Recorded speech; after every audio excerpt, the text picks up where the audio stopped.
अढ़ैया ब्राह्मण और प्यासनी चुड़ैल की नई कहानी। रात का जंगल, हवा में सिसकियों की आवाज, घना अंधेरा, ठंडी हवा और पेड़ों के बीच से आती किसी रोने की आवाज। गांव वाले इसे जगह को रोती डाइन का पेड़ कहते थे। कहा जाता था जिसने उसकी आवाज सुनी उसने अपनी आखिरी सुबह नहीं देखी। उसी जंगल में एक भोला भाला, मोटा ताजा, दिल का साफ लड़का नंदू ब्राह्मण आता है। गांव में उसका कोई नहीं। वर्षों बाद वो अपने ताया ताई से मिलने लौट रहा था, पर अंधेरे में वो रास्ता भटक जाता है। पेड़ के नीचे एक बूढ़ी अम्मा, मगर आंखें लाल। नंदू सोच में डूब खड़ा होता है। तभी पीछे से एक मृदुल आवाज आती है, हे बेटा, क्यों उलझे खड़े हो? रास्ता ढूंढ रहे हो क्या?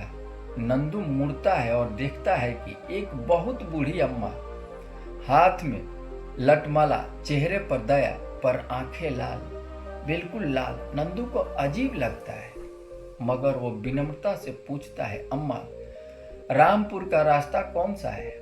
अम्मा मुस्कुराती है, पर भीतर से वो मुस्कान किसी खूनी भूख की तरह लगती है। वो धीरे से कहती है, बेटा, पास आकर बोल, मैं सुन नहीं पाती। नंदू पास गया और अम्मा हंस पड़ी। नंदू जैसे ही आगे बढ़ता है, अम्मा अचानक अपना असली रूप दिखाती है। उसका चेहरा काला, दांत लंबे, बाल बिखरे। वो सच में प्यासिन चुड़ैल ही थी। चुड़ैल सीखती है, 20 साल से कोई नहीं आया, आज तो मिला है। तेरा खून ही मेरे भूख मिटाएगा। नंदू कांप जाता है, पर कहता है, मैंने तुम्हारा क्या बिगाड़ा है चुड़ैल? मुझे छोड़ दो।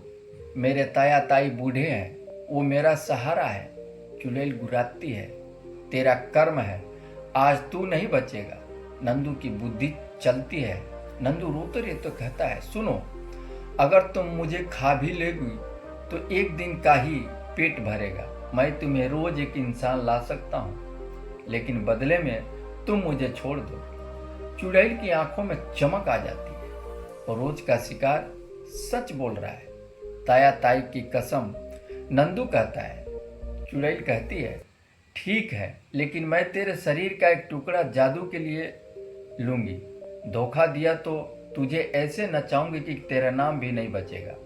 नंदू कांपते हाथों से अपना एक धागा उसे दे देता है। चुड़ैल हंसती है, अब जा, कल पहली बलि लेकर आना। रामपुर का रास्ता सीधा वाला है।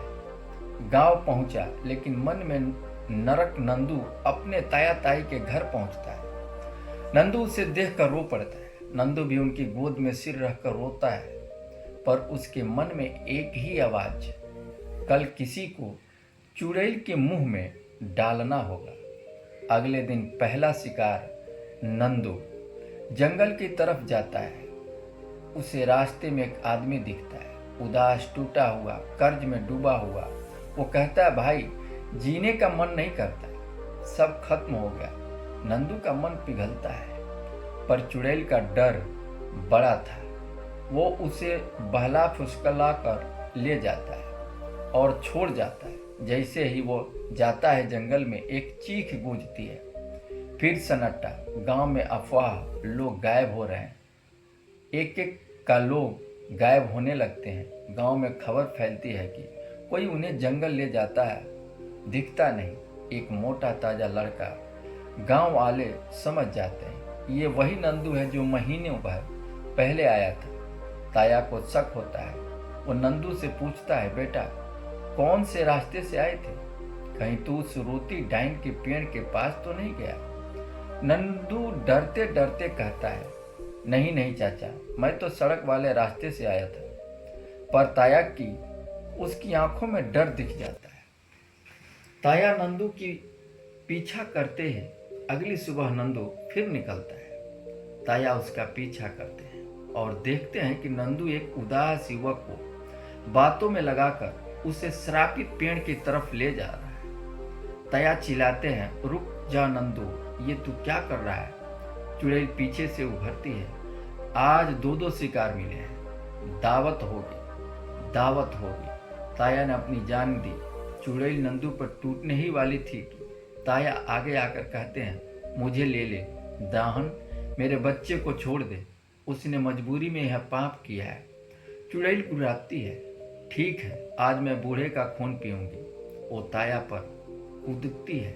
नंदू चीख चीख कर रोता है। ताई भी वहां आ जाती है। हे देवी, हमारे बच्चे को छोड़ दो, हम बूढ़े हैं, हमें ले जाओ।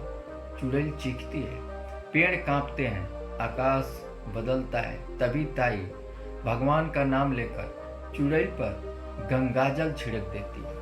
चुड़ैल जलने लगती है, श्राप टूट जाता है। चुड़ैल चिल्लाती है, नहीं, यह जल, यह पवित्रता है, मैं नहीं बच सकती, और धुएं में बदलकर गायब हो जाती है। पेड़ का श्राप टूट जाता है। नंदू अपने ताया ताई के पैरों में गिर जाता है। मुझे माफ कर दीजिए, मुझे माफ कर दीजिए, मुझे चुड़ैल ने बांध दिया था। ताया कहते हैं, बेटा, गलती से बड़ा है, उसे सुधारना ईमानदारी, दिल हमेशा जीतता है। डर रास्ता नहीं, विनाश है। कहानी की सीख यही है कि डर हमें गलत रास्ते पर ले जाता है। मजबूरी में किए गए पाप भी पाप ही होते हैं। सच्चाई और भगवान का नाम